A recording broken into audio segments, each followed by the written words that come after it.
नमस्कार दोस्तों, मैं सचिन सिंह गौर अपने YouTube मंच पर आपका स्वागत करता हूं। ठाकुरवाद उत्तर प्रदेश में बहुत ज़्यादा ठाकुरवाद चल रहा है। ठाकुरों की सरकार चल रही है। इस तरह की बातें आपने अक्सर सुनी होंगी और ये बातें शुरू हुई हैं योगी आदित्यनाथ के सीएम बनने के बाद। उससे पहले ठाकुरों की सरकार चल रही है, ठाकुरवाद चल रहा है, ऐसा कुछ नहीं था। क्योंकि पहले सपा सरकार चलती थी मुलायम सिंह यादव के समय में और अखिलेश यादव के समय में, तो उसमें खुला जातिवाद चलता था, ये सब जानते हैं। और वो जातिवाद से जाति को फायदा पहुंचाया भी जाता था, पहुंचाया गया, और यादव जाति को बहुत ज़्यादा फायदा मिला मुलायम सिंह के सीएम बनने से। और पिछले 5 साल जो अखिलेश यादव के थे, अखिलेश यादव ने तो खैर अपने पिता की ही परिपाटी को करा था, लेकिन मुख्य रूप से मुलायम सिंह यादव ने अपनी जाति को बहुत फायदा पहुंचाया और ये टर्म कॉइन हुआ यादववाद। अब इस यादववाद को ही थोप दिया गया योगी आदित्यनाथ के मुख्यमंत्री बनने पर, क्योंकि वो जाति से ठाकुर थे तो इसी को उन पर थोप दिया गया, या कहिए ठाकुर जाति पे थोप दिया गया और शब्द कॉइन किया गया ठाकुरवाद। या जैसे कहा जाता था कि यादवों की सरकार है, अहीरों की सरकार है, कि मुलायम सिंह यादव के समय में कहा जाता था, तो वही कहा जाने लगा कि ठाकुरों की सरकार चल रही है। जबकि ऐसा कभी भी कुछ भी नहीं था, ना तो कहीं कोई ठाकुरवाद चल रहा था, ना ही ठाकुरों की सरकार चल रही थी। हाँ, मुख्यमंत्री बाय डिफॉल्ट जाति से ठाकुर थे, ये एक सच था। लेकिन वो मुख्यमंत्री भी जाति के कारण चुना ही नहीं गया था। वो मुख्यमंत्री चुना गया था अपने मठाधीश होने के कारण, भगवादारी होने के कारण, हिंदुत्ववादी होने के कारण और अपने एंटी मुस्लिम स्टैंड के कारण। जो कि बाद में, क्योंकि हिंदू जो है जाति प्रथा वाला धर्म है, तो जाति हर व्यक्ति की होगी, तो उसी बाय डिफॉल्ट योगी आदित्यनाथ की जाति ठाकुर थी। तो ये ठाकुरों की सरकार और ठाकुरवाद उन पर थोप दिया गया, या कहिए ठाकुर जाति के ऊपर थोप दिया गया। पर सच्चाई में ऐसा कुछ भी नहीं था। और इसका नुकसान कितना हुआ है ठाकुरों को, क्षत्रिय समाज को इस ठाकुरवाद का कितना नुकसान हुआ है, वही बताने के लिए मैं ये वीडियो बना रहा हूँ। जो नैसर्गिक रूप से नेचुरली वो जितनी जो उनकी पोजीशन थी वो भी खत्म हो गई। इसके बाद 2022 के जो इलेक्शन हुए उसमें जो क्षत्रिय एमएलए चुनकर आए हैं उनकी संख्या है 45, जो कि शायद मुझे लगता है पिछले 30-40 साल में सबसे कम है, या इसके आसपास एक दो बार कभी आए हो तो आए हो, पर जनरली ये 30-40 साल में बहुत कम है। 2017 के चुनाव में जो एमएलए चुन के आए थे वो आए थे लगभग 62 से 65 के बीच में। 62 से 65 एमएलए ठाकुर चुन के आए थे 2017 के चुनाव में। और 2003 में तो ये संख्या 86 थी। 1987 में जब वीर बहादुर सिंह सीएम बने थे कांग्रेस के, उस समय 110 एमएलए चुन के आए थे। उस समय टोटल एमएलए की संख्या 425 होती थी, जो उत्तराखंड के अलग होने के बाद अब 403 रह गई है।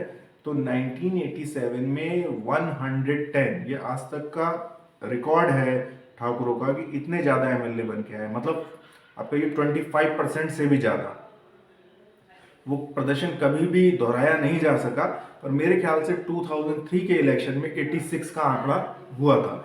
और जनरली 65 से 75 के बीच या 60 से 75 के बीच रहता था ये आंकड़ा। लेकिन 2022 में ये आंकड़ा 45 पर आ गया, मतलब लोएस्ट। ये आंकड़ा घट करके 45 पर आ गया, जो कि 2017 में 62 से 65 के बीच में था। तो ठाकुरों की जो जनसंख्या है उत्तर प्रदेश में वो 9 से 10% के आसपास है। तो 40-42 एमएलए तो वैसे भी बनते हैं 10% के हिसाब से, इस बार 45 आ गए। तो ये क्षत्रिय जैसी प्रभावशाली जाति के लिए ये एक नुकसान है। और 60, 65, 75 तो कॉमनली आते ही थे जब योगी आदित्यनाथ नहीं थे। अब जबकि आपके ऊपर आरोप लग रहे हैं कि ठाकुरों की सरकार चल रही है, ठाकुरवाद चल रहा है, तब आपके 45 एमएलए हैं। दूसरी तरफ कई जातियां जिनकी संख्या एमएलए की बहुत कम होती थी वो बहुत बढ़ गई है। जैसे जाट जो है वो 8-10 जिलों में है पश्चिम उत्तर प्रदेश के, और उनकी संख्या यूपी के पूरे उसमें 1% से भी ज़्यादा, 1% होगी या उससे कम ही होगी, पर हम 1% मान लेते हैं। तो 1% के हिसाब से उनके 4 एमएलए बनने चाहिए, और उनके 2, 3, 4, 5 इतने ही एमएलए बनते थे। लेकिन इस बार उनके एमएलए हैं 15, यानी अपने जनसंख्या से 4 गुना ज़्यादा एमएलए बन गए हैं। गुर्जर जो 0.5 या 0.7% है, उनके एमएलए की संख्या है 7, जो कि होनी चाहिए मुश्किल से 2 या 3, तो वो भी 2-3 गुना ज़्यादा बढ़ गए हैं। कुर्मी जो कि 3.5% है और उस हिसाब से उनकी संख्या होनी चाहिए 15, पर वो इस बार 41 हैं। मतलब हाईएस्ट है ये आज तक कुर्मियों की एमएलए बनने की संख्या जो है इस बार यूपी में 2022 में 41, मतलब अपनी जनसंख्या से 3 गुना ज़्यादा। ब्राह्मण भी 52 चुन के आए हैं। तो सबसे जो बड़ा डेंट लगा है वो ठाकुरों को लगा है, वो मात्र 45 रह गए हैं। मतलब जितनी उनकी संख्या है उतने ही, उससे 1.5 गुना भी नहीं हो पाए। बाकी जातियां 3-3, 4-4 गुना हो गई हैं। और ये सब जो हुआ है वो ठाकुरों के ही उस पर हुआ है।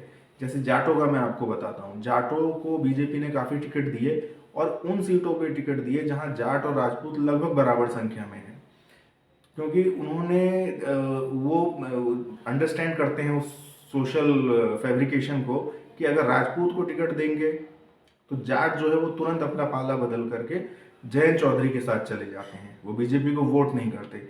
लेकिन जब वो जाट को सीट देते हैं तो जाट के वोट तो उनको मिलते ही हैं, साथ ही राजपूत जो कि एकदम लॉयल लॉयल वोटर है बीजेपी का, वो भी वोट करता है और वो सीट निकल जाती है। तो 7-8 सीट ऐसी हैं जो कि राजपूतों के वोटों के कारण जाटों को मिल रही हैं, तो उनकी संख्या बढ़ रही है। यहाँ पर भी नुकसान जो है वो राजपूतों का हो रहा है। ऐसी कई सीटें हैं और इसी तरह और जातियों के साथ भी ऐसा हो रहा है। बीजेपी जहां राजपूत और दूसरी जाति बिल्कुल बराबर है तो दूसरी जाति को दे देती है, और वो जाति और राजपूत और बाकी बीजेपी के कोर वोटर मिल करके उस सीट को निकल जाती है। तो हर जगह जो नुकसान है वो ठाकुरों का ही हो रहा है, और ठाकुरों की सरकार चल रही है और ठाकुरवाद चल रहा है, ये आपके ऊपर आरोप भी लग रहा है। अच्छा, 2014 के जो इलेक्शन हुए थे जिसमें मोदी जी बड़े बहुमत के साथ आए थे, उसमें 14 एमपी थे, लगभग हो गए आपके 17-18% के आसपास। आज जो है वो 9 या 10 एमपी हैं, उसमें भी टिकटें भी काटी गई और सीट घट गई हैं आपकी, क्योंकि 2014 में बीजेपी को मजबूत लोग चाहिए थे और ठाकुर एक मजबूत जाति है, उनके मजबूत प्रतिनिधि थे, तो उनको चुनाव जीतने के लिए उन्होंने उन्हीं घोड़ों पे दाव लगाया और जीत सकते थे। लेकिन 2000, क्योंकि 2014 में एक बड़ी जीत हुई थी, लेकिन एक्सपेक्टेड नहीं था इतनी बड़ी जीत होगी मोदी जी की। एक लहर थी वो सबको मालूम था, पर इतनी बड़ी जीत होगी ये नहीं मालूम था, तो इसलिए मजबूत घोड़े चुने गए। 2019 में मोदी लहर थी, मोदी जी का करिश्मा था, वो सब मालूम था, तो वो टिकटें काट दी गई। 2017 की जो योगी आदित्यनाथ की पहली सरकार बनी थी उसमें 10 मंत्री थे, इंक्लूडिंग सीएम योगी आदित्यनाथ। लेकिन 2022 में ये संख्या 5 या 6 पे आ गई है और एक भी कैबिनेट मिनिस्टर नहीं है। अब आप कहेंगे कि ठाकुर जयवीर सिंह है, लेकिन ठाकुर जयवीर सिंह को क्षत्रिय कोटे से जरूर बनाया गया है, पर वो बेसिकली किरार जाति से संबंधित है।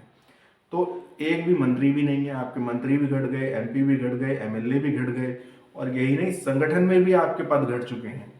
ठाकुरवाद के नाम पर संगठन में भी आपके पदों को खत्म कर दिया गया है।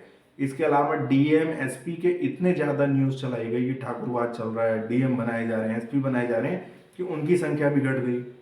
यूनिवर्सिटीज में प्रोफेसर्स की संख्या घटा दी गई है ठाकुरवाद के नाम पर।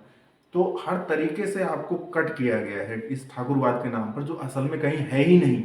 ये सिर्फ एक मीडिया का कॉइन किया हुआ शब्द है और एक नैरेटिव है, और उसका कभी खंडन ठाकुर समाज ने करा ही नहीं। और खंडन करें क्या, उनको पता ही नहीं है कुछ भी, ना तो उन्हें फैक्ट्स पता है और ना ही उनको इंटरेस्ट है इनमें। उनको इस बात में इंटरेस्ट है कि एक राष्ट्रवादी हिंदुत्ववादी सरकार चल रही है, बस वो इसी में खुश है। ना तो उनके पास फैक्ट्स हैं, ना उनका इस पर ध्यान है। अच्छा, नैरेटिव के साथ चलते हैं वो। मैं 2017 का एक आर्टिकल पढ़ रहा था दैनिक जागरण में, जिसको लिखा था राघवेंद्र प्रताप सिंह ने। नाम पे ध्यान दीजिए आप, नाम था राघवेंद्र प्रताप सिंह। तो राघवेंद्र प्रताप सिंह जी लिखते हैं कि उत्तर प्रदेश में उच्च जातियां या सवर्ण जातियां जो हैं वो लगभग 17% है, जिसमें 10% ब्राह्मण हैं और 7% में ठाकुर बनिया कायस्थ आते हैं। तो राघवेंद्र प्रताप सिंह जी को, अब राघवेंद्र प्रताप सिंह जी ये लिख रहे हैं, तो क्योंकि रिसर्च तो करनी नहीं है, फैक्ट्स तो चेक नहीं करने, जो बनी बनाई परिपाटी चली आ रही है, जो बने बनाए आर्टिकल्स चल रहे हैं, जो नैरेटिव बने हुए हैं, उस पर ही कट कॉपी पेस्ट करके लगा देना है। उनको अपनी जाति का ही आंकड़ा नहीं पता कितना है। 17-18% तो केवल क्षत्रिय और ब्राह्मण ही है यूपी में, दोनों लगभग बराबर हैं, 9-9% या 10-9% इस तरीके से आसपास आप रख लीजिए। तो 17-18% तो वही है, और वो कह रहे हैं कि 10% ब्राह्मण है, 7% में सब हैं, और भूमियार त्यागी खत्री को उन्होंने गिना ही नहीं है। मतलब क्या नॉलेज है ये पत्रकारों का, प्रिंट मीडिया का आप हाल ये देख लीजिए। और राघवेंद्र प्रताप सिंह जी को अपनी ही जाति के आंकड़े नहीं पता है। तो ये असर होता है नैरेटिव का। एक नैरेटिव क्रिएट हो गया है यूपी में कि जो ब्राह्मण है वो 10-12% है और ठाकुर जो है वो 4-5% है। अब जो पत्रकार हैं, जो इस नैरेटिव के साथ जाने वाले पत्रकार हैं, वो तो इसी के साथ जाएंगे। और कुछ मूर्ख टाइप के ही पत्रकार हैं जिन्हें रिसर्च करनी नहीं है, जिन्हें आता पता कुछ है नहीं, कट कॉपी पेस्ट करना है, या कट कॉपी पेस्ट नहीं करना तो वो इस नैरेटिव को ही सच मान करके चल रहे हैं, तो वो भी इसे ही लिख देते हैं।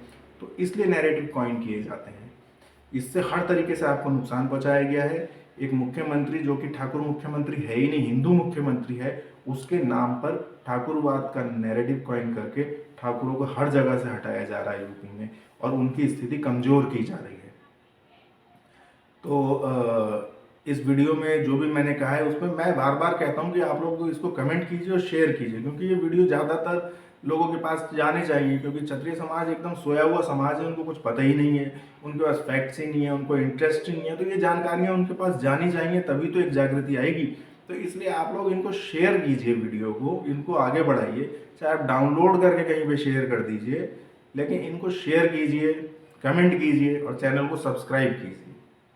तो वीडियो कैसा लगा ये बताइएगा ज़रूर। धन्यवाद।